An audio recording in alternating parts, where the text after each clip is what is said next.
This is the Flight of the Next podcast in association with the BFG podcast.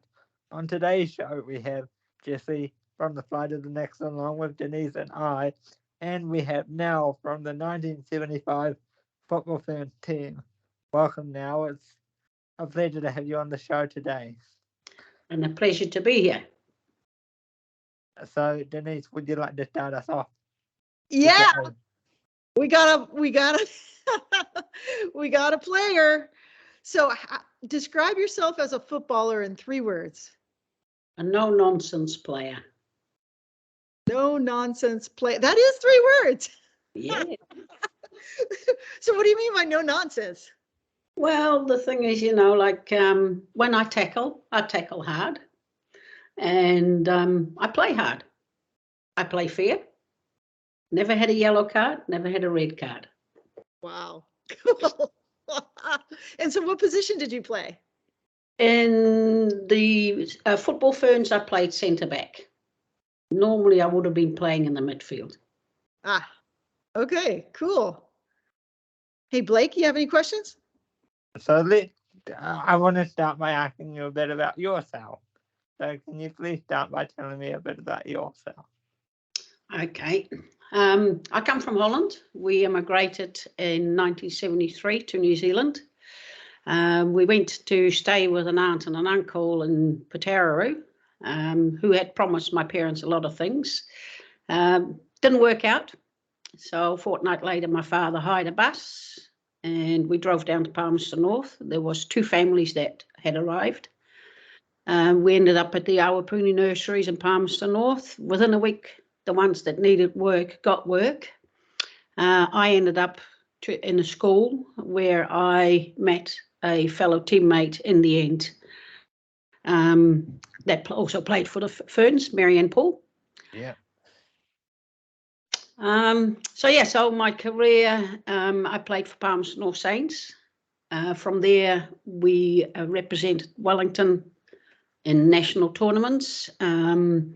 I decided to move to Auckland for a while. I didn't like it, so quickly came down to Wellington, played for Miramar Rangers, played for Island Bay, coached junior teams, coached men, done it all. Oh, okay. Set the stage. So that was 1973, probably through at least 1975. Set the stage of 1975. I mean, you're a 1975er. You are an original football Fern. How did all that come about? I don't exactly how it all came about. I know that Dave Farrington, Marilyn Marshall, and Debbie Chapman, they went up to a meeting up in Auckland with Roy Cox and Barbara Cox, but I don't know the intricate details. But at that stage, we were already playing rep football, so there was always a big competition between Auckland and Wellington. Wellington won the majority of the games in those days. And all of a sudden, we got letters in the mail to say that we were picked for the New Zealand team to go and play in an Asian Cup in Hong Kong. Oh, wow. With it came the drills that you had to do because we were scattered all over the country. So for me, living in a small town like Foxton, there was just me and my dog and my father. And my father used to stand in goal for me till his hand got sore. So that's when the dog took over to be the goalkeeper. And from there, we ended up having training sessions down in Wellington, the ones that came from Palmerston North and Wellington. And then all of a sudden we had to be off on a plane and away we went. It was just a team put together with players that had played rep football. And that was us. We went there and we won. Okay, so we're all just listening. Blake, Jesse, you want to ask the big question? Tell us about the Asian Cup kind of question. Want to make sure you guys get in here because this is so fun. Yeah. The Asian Cup, it was very hot and muggy in Hong Kong. It was horrible. Where you see the Sevens playing nowadays, that's the stadium we played in. It wasn't as big as what it looked now. Gosh, do I remember all the teams that we played? We played Australia, Malaysia. God, this is disgusting that I don't remember it. It Come was a long time ago to be on, fair. at least you've got it in front of you. I feel like I know who you played in the final, right? Well, we played Thailand in the final, and that was Wait, before we get into it, how did you guys feel? Like, what were the feelings on the team? I think we were all in awe to all of a sudden, be picked for an international side. Especially, say, for me, it was, like here I came from Holland, a footballing nation. In those days, I used to play in amongst the boys because there were no women's teams yet, and basically it got to a point where the boys said, you want to keep on playing for us, you've got to put up with what's coming your way. I did. Simple as that. And when my parents decided to immigrate, I wasn't a happy child because at the time I was 16 and I had plans. I wanted to become a professional football player. Wow. Really? 1975? You wanted to become and you wanted to do it in Holland? The thing is, realistically, it would have been lovely to be able to do it in Holland and wear the orange colours. But my mum and I were very close, and I could imagine me going back to Holland every day. I would get a phone call saying, "When are you coming home?" So that wasn't going to happen. So instead, I got picked for a New Zealand team, and it was. Words can't really describe it when you get to that point. It's overawing. I think, and especially in those days, not a lot of that was happening. So for women to make national sides was just absolutely amazing. And can I think of the right word how to describe it? No, I can't. Yeah. And you're not the only one that says that. Even people who are playing the game now. Yeah. So, to be at the pinnacle of a sport, yeah, especially like football, it is undescribable, and it's a great feeling for a lot of these athletes. I mean, it's a great feeling. Yeah, as you say, it's undescribable. And the thing is, like not so long ago, I met up with the Ferns up in Auckland with the trophy and things like that. And they said, you got any advice? I said, look, I can be person full advice. I said, but enjoy it. Make the most of it while you're young. Get careers in it, because I am so jealous of you. That's amazing. There were no words to describe how I feel and how lucky you guys are to play the sport that I started when I was in my mother's womb, because I was already kicking then, to be able to earn money through it. It's just, it's just total jealousy as far as I'm concerned. And I told them, I was honest with them. That's great. So bring us back to 1975. So you've made it through whatever was the equivalent. Was it do you even remember? Was it like, were there groups, or was it just a straight up through the knockouts? No. There were groups. I can't remember how many teams were there. I should have done my homework, hey? You didn't tell me to do my homework. I think there were two groups that eventually got to semi-finals and things like that. So we had the joy of meeting Thailand in the final. We heard through the grapevine that they put a hoodoo on the pitch, and apparently they peed in the bottle and spread it in the goal mouth. Whoa. Wait, say it again slowly for Americans. They put a what on the pitch and the pee in the bottle? They put a hoodoo. I don't know what that means. A voodoo. Voodoo. Voodoo. Another word for a curse. How you want to pronounce it. And hoodoo is another word for a curse. Yeah, a curse.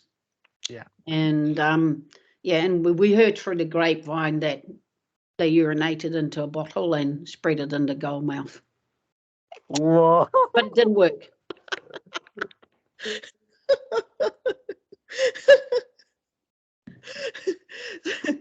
So that didn't affect you during the match, I hope. No, it didn't do a heck of a lot for us whatsoever. We were out there and we were determined that you know, we wanted to win, and that was our backbone of the whole game, is that we were a bunch of winners and we took no passengers. You know, they were a hard team to play against. They're basically, most of the Thailand girls belonged to the army. So they were tough nuts. Interesting. Yeah, and if they tackled hard, and I mean they tackled hard. But yeah, we were just as hard, and just put 3 in the back of the net. Good on you. Yeah. Yeah. And so tell us what happened after the match. After the match, so we get given our trophy, and you go for your victory lap, and all of a sudden these things come flying out of the crowd, apples, fruit, you name it, you know, because they gamble. Anything that moves over there gets gambled on. And so we got bombarded, and we got hauled into the changing rooms, and Wow. just left there for a little while, and we got changed, and then we got on the bus, and once we sat on the bus we got pelted again, and we weren't sure what was being pelted at us in the bus, so we all got told to lie on the floor of the bus, and then we drove off. Wait, what country was this? Hong Kong. They pelted you with fruit because they were so mad because they bet on Thailand to win? Yep.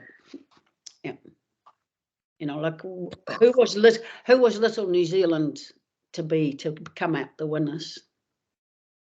But we did it. And the thing is, you know, like there was the coach was fantastic. I have never had a coach that used to make me nervous, but Dave Farrington did.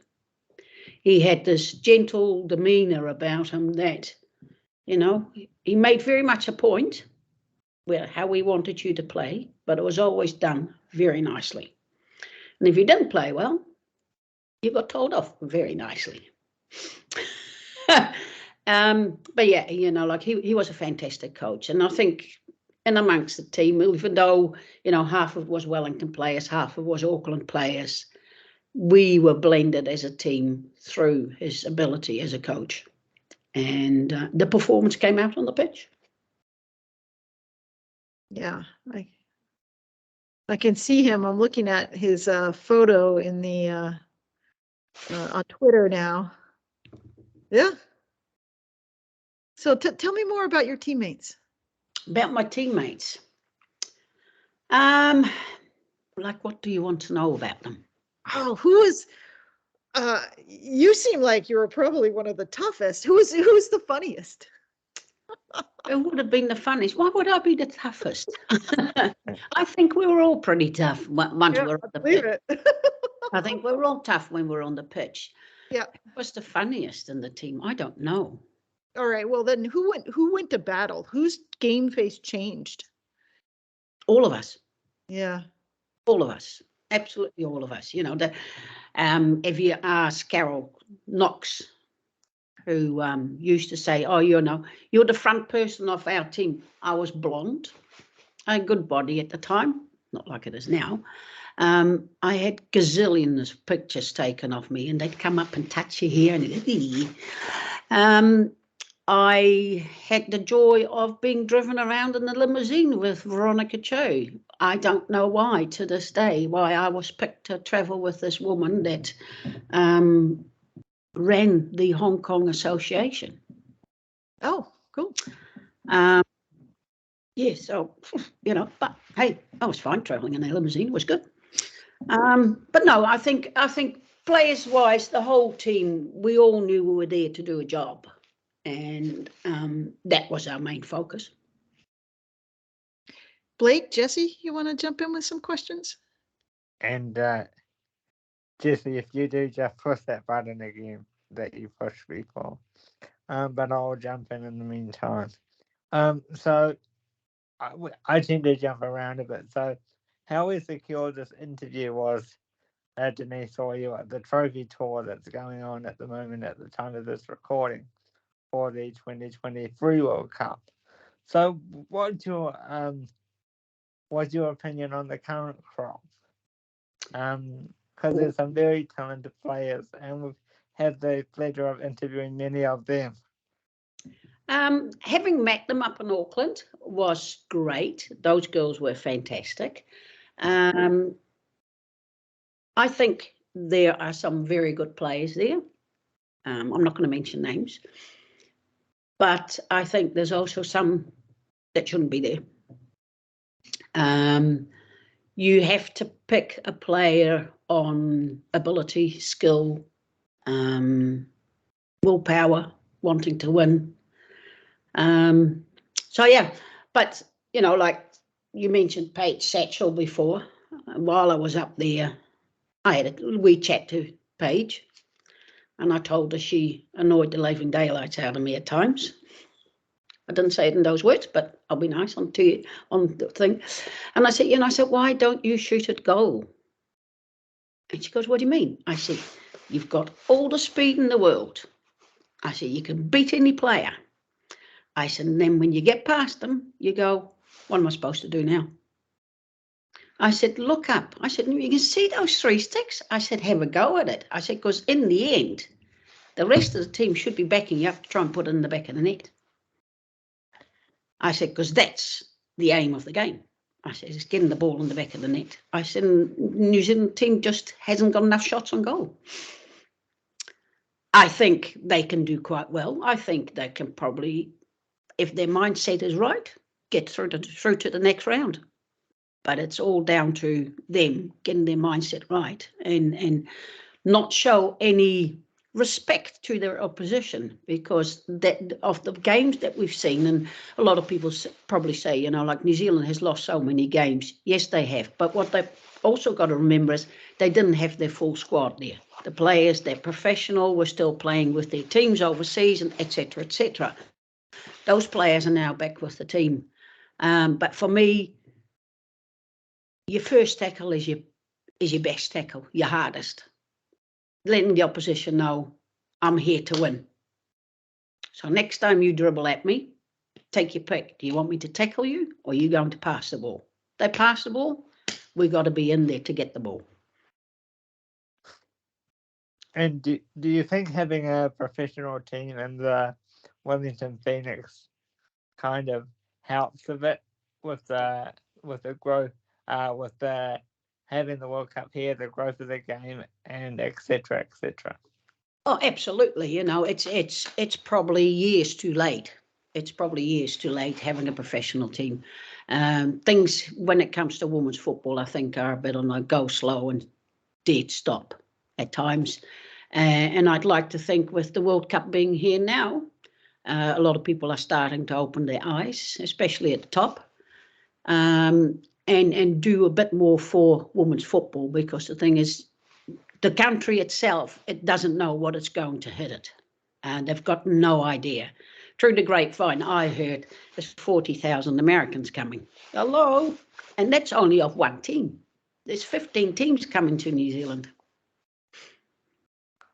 Right. Finally, for me in this section, do you think having and being able to go and watch it yourself, having a long training camp that Yikas had the ability to have, do you think that'll be an advantage for us over some of the other teams having our home comforts and everything? And most of them are training in their, away or in their own base, in their given bases or whatever. I'll say that again. So Yikas had a longer training camp. Is that what you're saying, Blake? And yeah. How do you feel about a long training camp? For our players? Yep. Yeah. I don't think it's a bad thing at all. You know, like that way you get to know each other. The more you train together, the more you become a team. You start to understand, because nobody can teach a player how to read a game. That's got to come naturally. If you can't read a game, then you got half of your ability missing. And I think the longer training camps that they have, the better. You know, and even the youngsters that have now been dropped off the team, don't get demoralised by it. You know, you've had a taste. build on it. Build on what your abilities are, because you don't get picked for a New Zealand team to come into training camp because you haven't got an ability, because then I've got to say, well, what are the coaches doing? There's a reason why you're in that training camp. They see something, they see potential in you, and you've got to build on that as a player yourself. You can't just go to training every day. You've got to do a lot of work on your own as well, to enhance all your capabilities in the game. I love this sort of killer instinct. It's actually quite refreshing. I mean, the younger generation is a bit more bubbly, a bit more sort of, vibey kind of thing. You're like, well, as a coach, I was a tough coach. I would not get away with how I coached today. Yeah. If you needed telling off, you got it in no uncertain terms. There was just no holding back. And at times players didn't like it, but a lot of them have achieved where they got now. Yeah. There's telling off, and then there's doing unethical things. It sounds like you were pretty fair and honest. Yeah. I mean, anything I know about Dutch people is they are honest and direct. Absolutely. Absolutely. We don't cut corners. Jessie, do you have any questions? Oh, wrong way. Well, we'll wait for Jessie to figure out how to unmute herself. How are you feeling about the Dutch coming to New Zealand? Oh, overly excited. Overly excited. Yeah, would love to meet them. Yeah. Oh, cool. Neat. Yeah, I met. Okay. She's back. Yeah, I met the previous Dutch coach, the female that coaches England, and yeah, that was really nice meeting her. Yeah. Vera Paul. Yeah, Vera Paul. Yeah, she's bringing an Irish team with her. Actually, she's that are going to be extremely excited to be playing at the World Cup. I think they're playing over in Australia. Yes. All right, Jessie, your first question on the Flight of the Next podcast. Let's bring it. My first question. My first question is a random question. You didn't get did you get that national anthem played back in those days? Yes, we did. Oh, you did get it. I wondered if you would have, because I thought, oh, it's like ages ago, so they might not have done it. Yeah, they did play the national anthem. Probably for me, I didn't know the words because I'd only been in New Zealand for a couple of years. But yeah, it gives you chills. It gives you chills down your spine, and I think look, often I watch teams, international teams, and I see players there. Maybe because they belong to a different country. I still believe if you're picked for that national side, you need to know the words. And I tried my damnedest while I was there, but Was there a national anthem for every game, like the six? You asked me to remember some 48 years ago. Yeah. To be really honest with you, I don't remember. No, that's cool. But you got to sing it once, though. Yeah, that's cool. I thought they might not have had one. I thought they've been sad, but I'm glad you got to sing it. Well, the thing is, surely any international side needs to give their national anthem, don't they? Yeah, no, they should. I just was checking. I thought hopefully.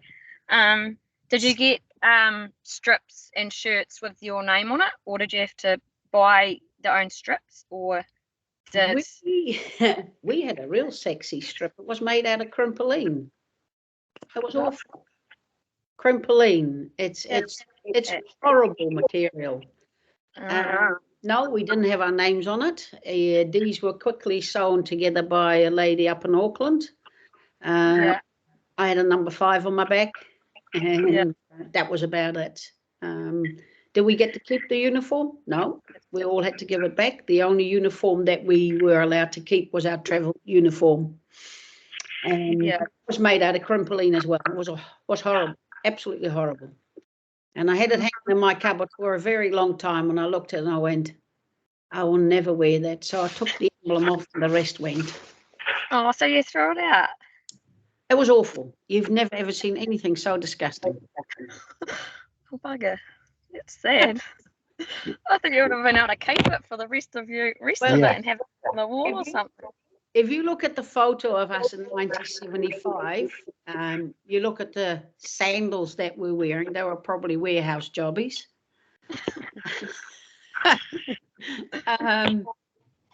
Yeah, looking at it right now. Nice pantsuits, though. Yeah. The skirts and the top with it, you know, we had pants with it as well, but no, we had to wear the skirts. Yeah, it was awful. It was horrible, absolutely horrible material. Yeah. Oh. And did you have did your soccer boots you didn't have to wear men's ones? Like, did you find some that fitted all your feet? Well, I was lucky. I brought my ones back from Holland. Yeah. Oh, and that was my nice. Because I've always loved Puma, so I'm over the Puma sponsoring us.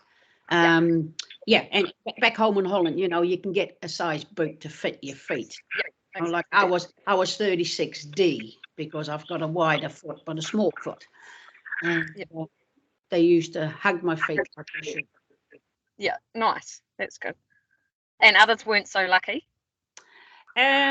Possibly the ones here in New Zealand, because if you go further down the track where, you know, the later teams played, you know, they often went, oh, well, if we go overseas, we're going to go straight to the shop, buy shoes, buy boots, everything that's going to fit us. Yeah, that's right. Because they always got the hand-me-downs off the men's teams, you know, like some of the players looked like they were wearing dresses underneath their shorts. Yeah. Oh. How times have changed. Yes. But the thing is, there's still a lot of changes that have to be made. You know, like women's sport is going to have to go much higher standards than what they are now. You know, and that's got to come from the top. Yeah. Say more about that. Like, where do you think things are lacking? Like,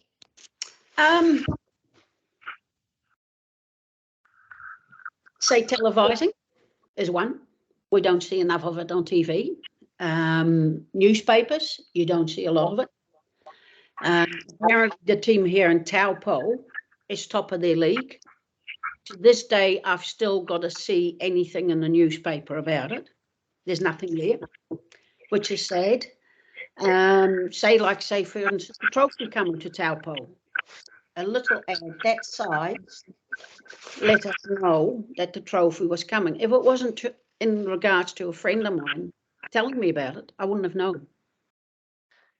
I guess the perception is everything has to go on social media now, and I don't necessarily think that's true anymore, because there's still a generation around that uses the older fashioned stuff like the newspaper and that. So they should still be thinking about that generation for a bit longer anyway. The perception that it should be always social media is effortlessly wrong, because of there's so many resources that you can use out there, but they're not being used. Would you like to comment further on that, Denise? Yeah, I mean, so tell us, being a female footballer obviously is frustrating in its own journey in itself, and even when things are going right. Tell us, like, there's a bit out there that the 1975ers weren't acknowledged, and like, you know, it had to be Puma that kind of picked y'all up and you know, give you this beautiful spot, and tell us about what Puma's doing, and you know, the feelings around the team. One of the things that is frustrating for me is that older women can be forgotten. You know, that there is this thing that, you know, once you hit a certain age or grace, that you're no longer as celebrated. And you know, you were one of the original football ferns. I mean, if I were I were New Zealand football, I would like put you on a trophy and march you everywhere, you know, and just, you know, give a sense that there's history here and there's attitude and, you know, the sense of the competitive that is that you're bringing, you know, to the spotlight even right now is amazing. So just I said a bunch of things, but tell us about Puma, tell us about the Federation. And well, let's go back to, say, for instance, when we came back from the Asian Cup. You know, Yep. we won the cup, and we arrived back in New Zealand. There was nobody there to meet us, absolutely nobody. And then there was somebody that put a article in the newspaper, and they go something to the effect of our Cinderellas won the trophy. Now, when we're on the pitch, we're no Cinderellas, none whatsoever. So, you know, like it was really frustrating reading that. We have had quite a few things organised with NZFA where we've been invited to come to, say, All Whites game, and we can go up into the big box and drink as much as we like and eat as much as we like, which is appreciated. But the appreciation that we want is that we get acknowledged that we the first team to win a trophy wearing the silver fern. And I have approached Andrew Pregnell quite a few times now. Every time I see him, I'll have a go at him. And I asked him, what are you going to do for us of the 75ers? So in the end, he asked me one time, what do you want? I said, I want a cap. So he says, oh. So anyway, bit of bantering went back and forth and things like that. And then I got a letter in the email that said, you know, like by the sounds of it, the people want caps and blah, blah, blah. And well, if we see you, we can give you a cap. And if you're not there, we can send it to you through the mail. And I went, really? So I wrote them back again. And I said, you are joking, hey? I said, surely by now, after 48 years of you can organise a proper ceremony for us to receive our caps with the whole team present. I said, rather than a few here and a few there. I said, not everybody's going to come up to these, you know, corporate boxes and drink up large and eat up large. The camaraderie amongst football ferns with Puma bringing us together is just amazing. So basically, I don't know how it started, but Barbara Cox wrote a email to us and said that Puma was going to be involved. So we sat back and we waited, you know, let's see if this is actually going to eventuate. Next, we get told that we're going up to Auckland and we're having a photo shoot. So everybody was sent up to Auckland, not all at the same time. There were the separate groups, of course. So you had the lot from Wellington, you had the lot from Palmerston North that had to come up. You had the Aucklanders that were already there. And they also tried to get some of the girls that now live in Australia to come over, but they couldn't. And we had this photo shoot and we had a ball. We had an absolute ball. We had photos taken, we had videos taken of us, etc., etc. There's a video coming out very shortly, but due to Nora passing away, they're holding off showing it. So we hear from the family that it's okay to go for it. That's when it will be shown. So the photos are starting to come out now. And basically, Puma is providing us with a tracksuit, a full strip, socks, sand shoes, boots. They are flying us to Australia on the 20th of July to be present with the 75 Australian team at the Australian game, Australia versus Ireland. We've all got our own king-size unit. We have got a private boat to take us to Peacock Island.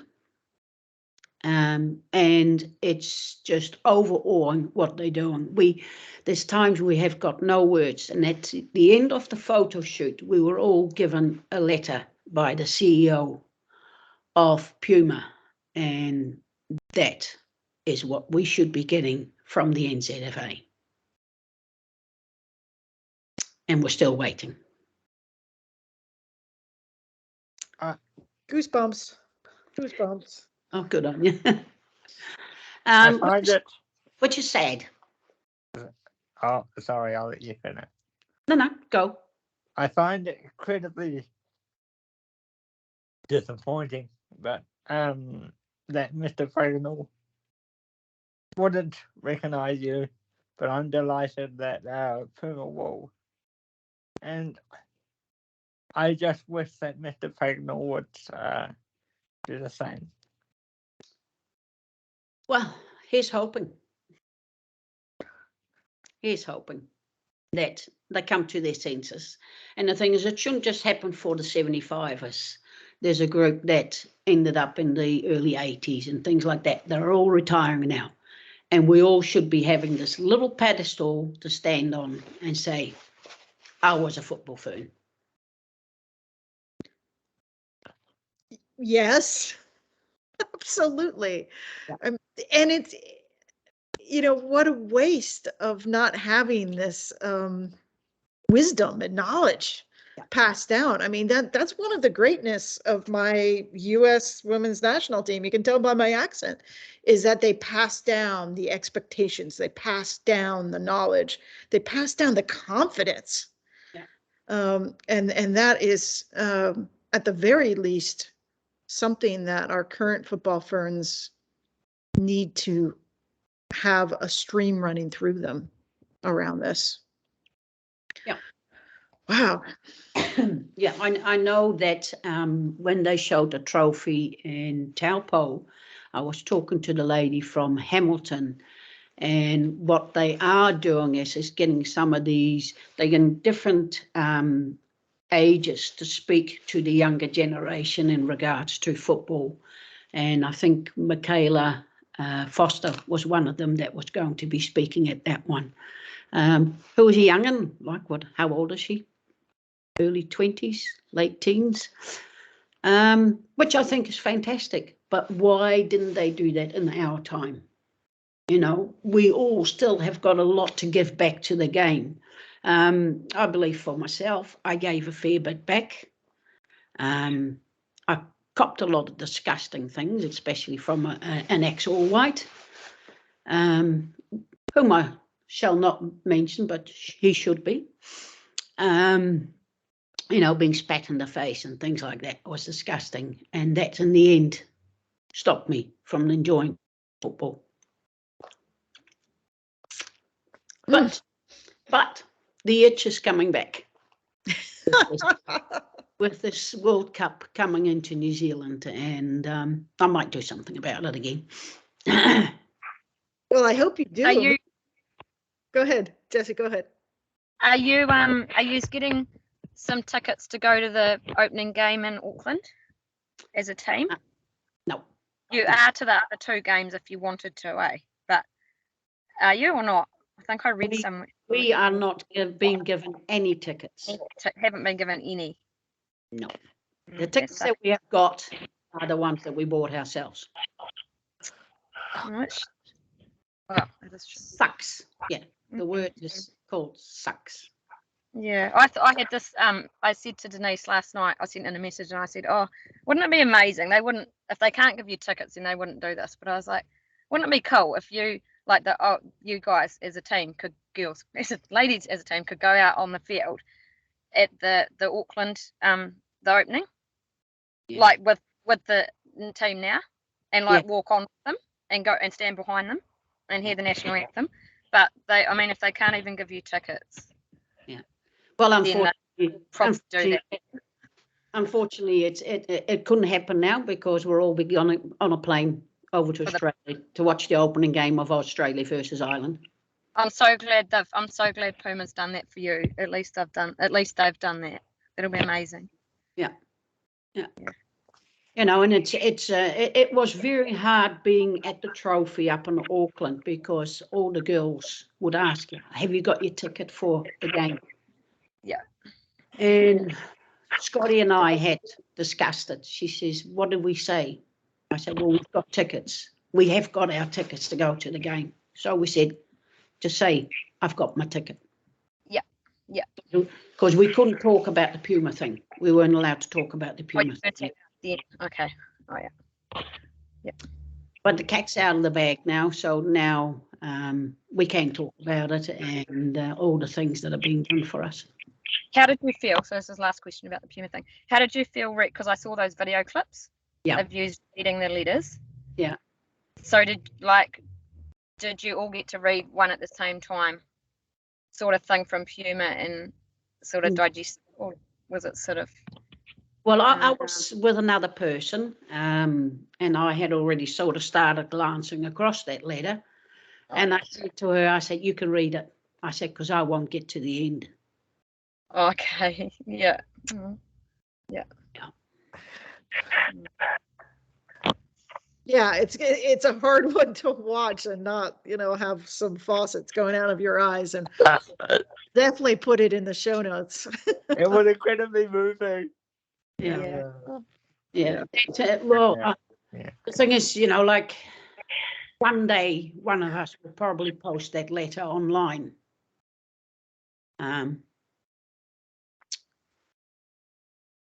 Sorry, I didn't mean to get you emotional. Very cool letter. Take your time. Most of us have put it in a frame. Yeah, it's good. Yeah, mine's hanging in the lounge. Nice. Well, I'm a local girl. I'd love to take a look at it and post it online for you if you wanted it online, because it's incredibly important. And, if you don't honor your history, I mean, you're just a little bit lost. And I feel that with the football ferns. They're just a little bit lost with and we all want the best for them going in. But if they knew they had generations of women who will touch their shoulder and say, I believe in you, and you go get it, and you go tackle hard, you play fair, but play as hard, you got this, 6 million people watching you. It might make a difference, and it might make a difference to their soul too, and to the fan soul to see that as well. I mean, how many women played football and had obstacles thrown at them, or people tell them, no, you shouldn't go into the business of coaching or this or that or whatever because you're a woman, and that's frustrating. And we still feel the wounds of that and the scars of that. And people might not, a lot of, there is a certain amount going on in the game that is positive, but there's some echoes of really some things that were not good. But should be in the kitchen. Yeah. And that's not how it is today. And I told Andrew Pragnell straight to his face, I said, haven't you realised, I said, women are about to take over the world. We are. Bloody hell. There's a lot more of us than there is males. I think there's something fun to the women's game that is unique to the sport. And what we've seen over the Flight of the Knicks podcast is that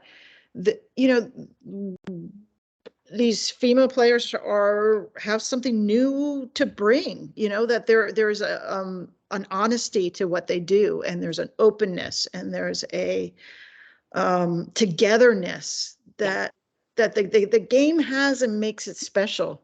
Yeah. And I'm glad in the women's game that we don't have the Hollywoods like you have in the men's game, like they get touched and they roll around as if they're saying they're dying and things like that. The girls get a knock and they go, ow, and they hobble a bit and they get up and they carry on, and, till they really get knocked down. Yeah, there's some tough ones on the Fern. I mean, I wouldn't want to go against Betsy Hassett or there's some really tough ones.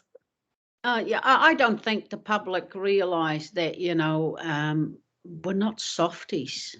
You know, we play the game with plenty of aggression, but not nastiness. And it's one of the best games a woman can play. You know, like, I'm not knocking any other sport, but for me, football has always been one part of my life where I could release frustration, aggression, but still do it in a nice way. You know, you were pissed off about something, you go, I'm going to go in for a good hard tackle there. Bam. But it was fair, as I said. I've never had a card in my life. That's great. All right. What do you say? Anything else, or Shall I bring it home? bring it home, Blake? And one more thing now, you know, we're going to be watching some of these World Cup matches. We'd love to have you, you know, come back and, you know, see what you think of some of these matches. You're Right. refreshingly honest. Am I being allowed to, yeah, as I said, am I allowed to be honest? Yeah, you're allowed to be totally honest. Well, I wouldn't have it any other way anyway. That's it. All right, Blake, bring us home. So, Sorry, I was going to say thank you so much for like being on the. Blake will say it too, but I just wanted to say from me, thank you for being on it, and I'm glad Puma have done that, and yeah, enjoy the World Cup, even though you couldn't be part, well, be in one as such. Enjoy watching the girls. Okay, that's it. So yeah, and Jessie said thank you for coming on the program, and like and subscribe this video on YouTube. Follow us on all our social medias, and you can also listen to this on your favorite audio platforms like Spotify, iHeartRadio, and places like that. And we'll see you on the next one. Okay. Thank you.